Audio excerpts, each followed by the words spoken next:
What's up, guys? Welcome back to the channel. Here we are with another reaction, and in this one there are 5 more things that surprised me in Poland. I love getting to learn about the country of Poland, an incredible country in Europe. Before we dive into this video, however, if you happen to enjoy it, please don't forget to smash that subscribe button, give the video a like, and let's learn some more about Poland. Today, I'm going to tell you 5 more things that surprised me in Poland. Talk to me.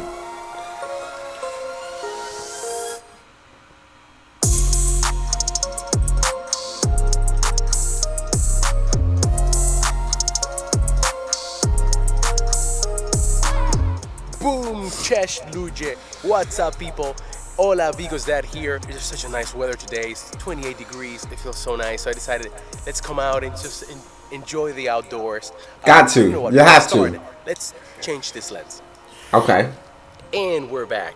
This lens a little bit better, a little wider. So we're gonna do part 2 of the things that surprised me in Poland, because I must say that the first video has been extremely successful, guys. The amount of views, we are like almost 12,000 views. You know, it's not always easy to get your point across when you're talking about someone else's country and when you're trying to explain things that you find interesting. Come over with me. Let's talk about 5 more things that surprised me in Poland.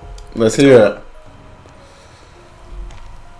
Number 1, Polish TV. So we're in Poland. We decided it's movie night and, you know, turn on the TV. Co jest na TVN-ie? Władca pierścieni.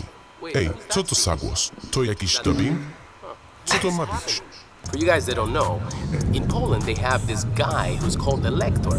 He's supposed to translate the movies that come in other languages, read the dialogues that the characters are saying. So it doesn't matter what happens, this guy has the same tone of voice. He's not even phone or foul. He's not like he's overly excited, but he's also not overly sad. Polish lector is there speaking, and most of the times, I don't even know he's there. Another thing that surprised me quite a lot on Polish TV was the amount of ads with medicine. You're watching the show and then you have reklama, commercials, and I'm not kidding you guys. 80% of the commercials are medicine. Medicine for your stomach, medicine for your hangover, and you guys are so used to it that obviously you don't even notice it. I remember that I told my wife and I said, hey, have you noticed how many commercials are there with medicine? And she was like, actually true. Have you ever just hugged a tree? They say it's great. Let's try it. Hugging a tree?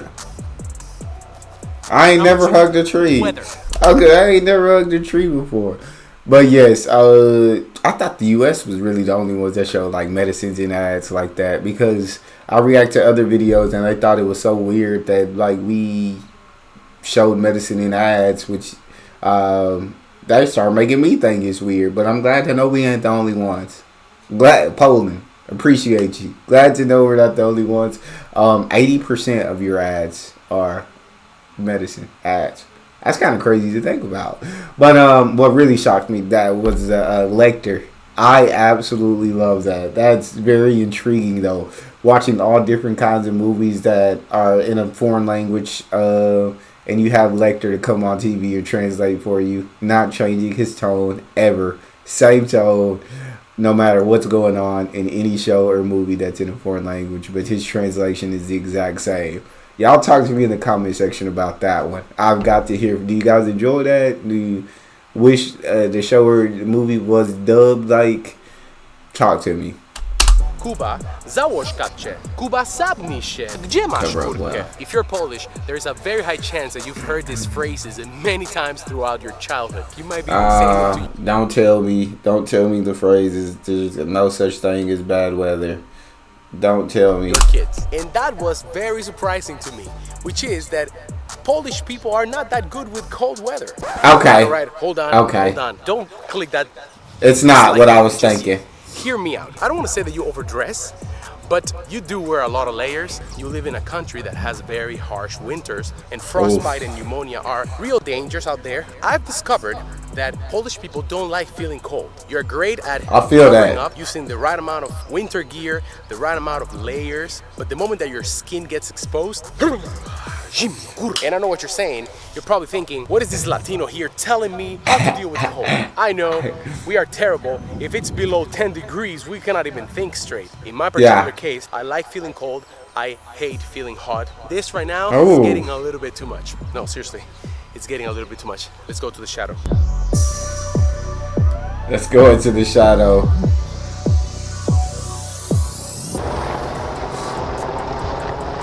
Vigo would have gone crazy for that.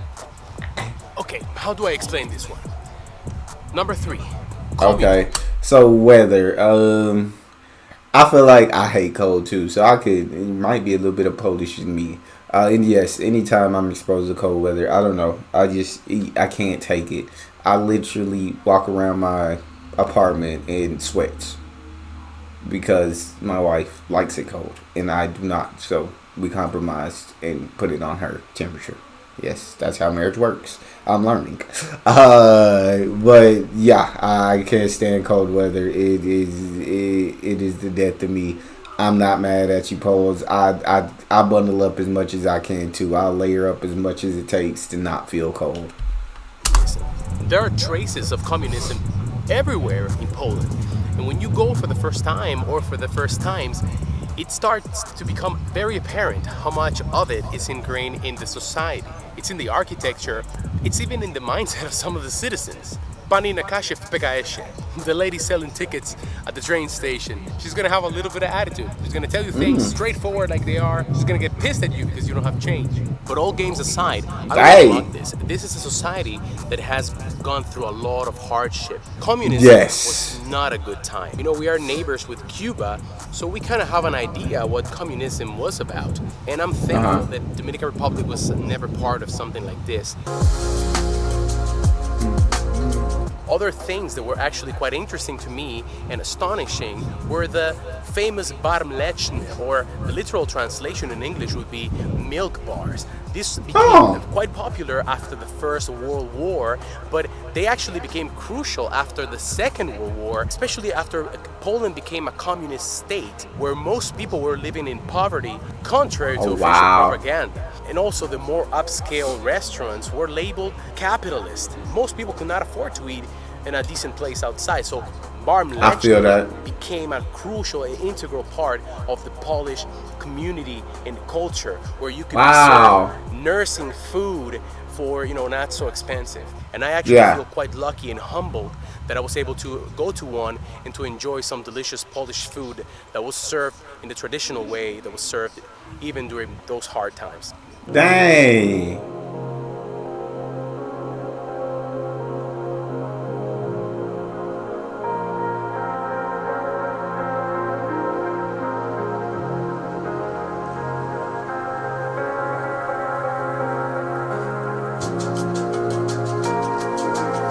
Okay, żart dla was. Przychodzi facet do...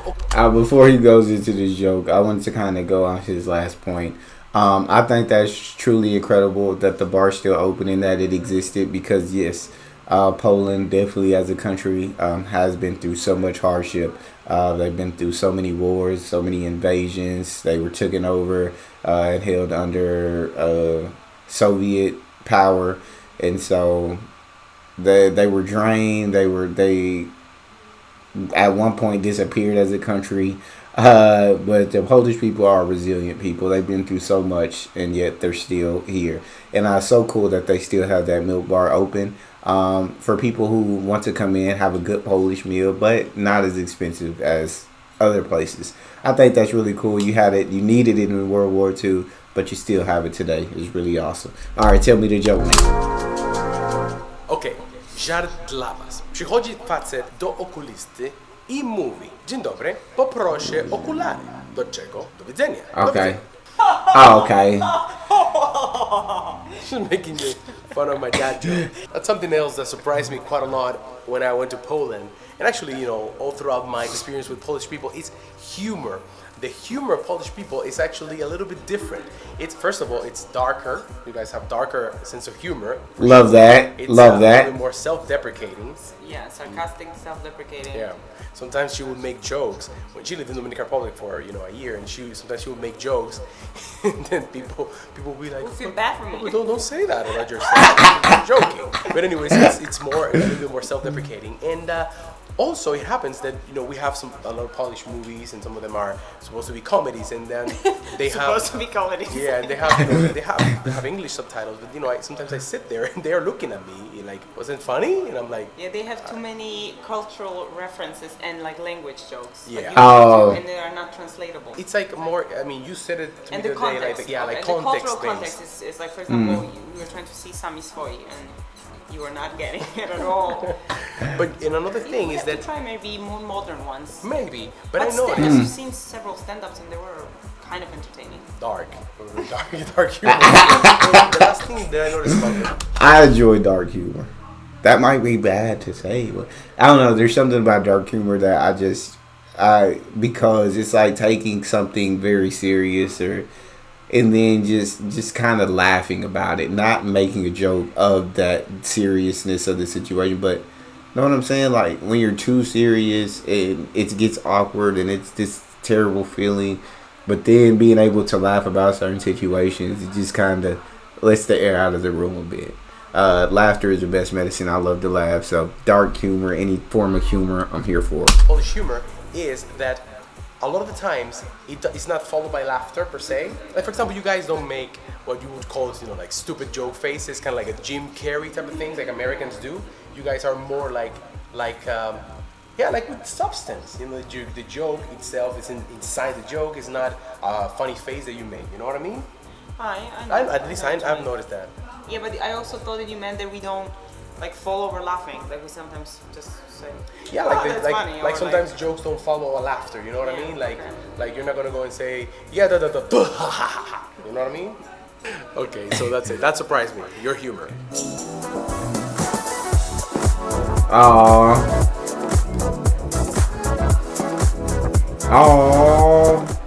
I have a very beautiful family. Very beautiful family. The last thing that actually surprised me quite a lot when I went to Poland is the name situation. So let me explain. we have 5 names only. Exactly. Ten You names. have a What you pool of mean, names 5 that is actually names? Quite small. I met a lot of Magdas, a lot of Katarzyna, a lot of Anya, and Well, Carolina also is not that original. Every generation has their pool of names that repeat, and they're very, very common in my grandparents' generation, parents' generation, and my generation. And then the next generation is going to have new, recycled names that are not going to be in fashion. I get it. But that was quite surprising. And for example, when we knew that Vigo was going to be a boy, I was very much in love with the name Vigo. I love the actor Viggo Mortensen. That's where I got it from. But the name, I fell in love with it.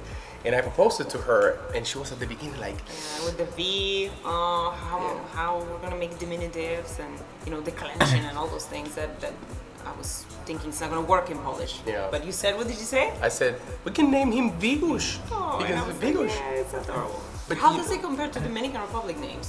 Yeah, in Dominican Republic, basically, we have also like a pool of names that are repeated all the time, but it's a Classic lot. Yeah, names. classic. Like the but biblical names, they exist in all languages. Yes. But apart from that, the main difference is that we use a lot of compound names, which I don't think you guys use them as much. Like you can don't. have, But we never use the second name. Yeah, we do a lot. So that Yeah. opens the possibility that you get one name that is classic and a second name that is a little bit more risque, like Juan Batman Rodriguez. One Batman. Oh my God. Well, let me see her name again. Rodriguez. Disney Yolanda de Jesus Caraballo Grimotes. Disneyland is in her name. That's crazy. I didn't even notice that. you Okay. combine 2 names to create a new name for your baby. Like Completely, half a 100%. name from the father and half a name from the mother. Yes. One in Carolina, and it can be Huacara. I'm not kidding either. Yes, I've heard many of them that sound like this. You know what? It gives me the idea. Would you like to see a video where we talk about the things that surprised her about Dominican Republic? have What some surprised dirt. her the most? I have some dirt. Let us know. I got Thumbs some up dirt. if you want to see that. Boom! That's all, people. That's the end of the episode. I hope you guys enjoyed it. Thank you very Yes. much. Thank you all you guys for all the comments, all the subscriptions. The way that this channel is growing is just, it's literally blowing my mind. Hopefully we'll bring you guys some more cool content soon. And thank you for subscribing. If you haven't, I hope this video earned me one of your subscriptions. See you in the next video. Have a great time. I'm not surprised his channel is blowing up. He's absolutely entertaining. I love the way he communicates with the camera and communicates with his wife. That's pretty dope.